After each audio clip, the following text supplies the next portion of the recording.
It's time for another episode of Gimme Some Torah. Engage.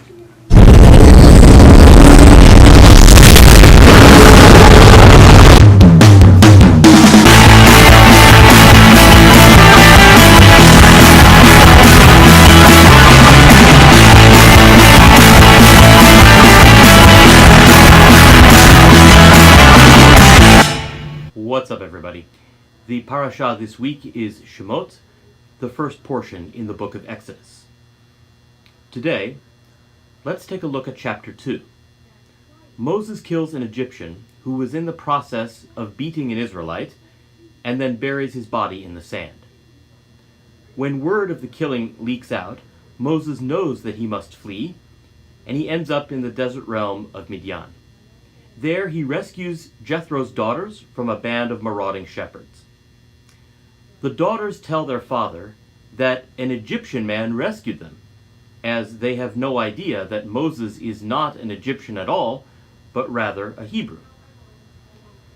But a midrash presents a parable that says maybe Jethro's daughters had it right all along.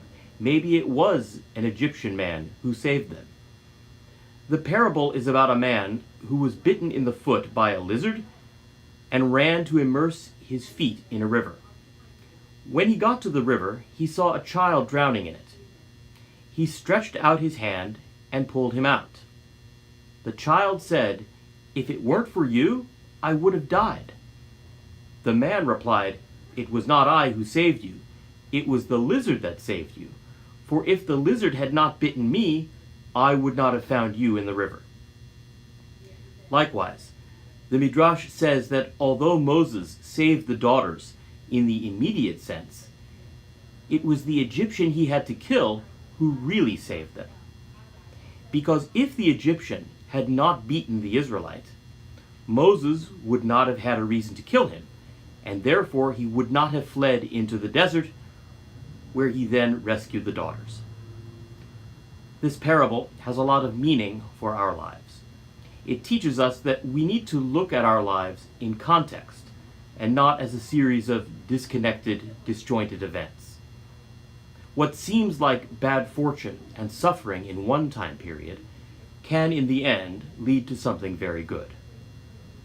And that's all for now. I'm Rabbi Garfinkel.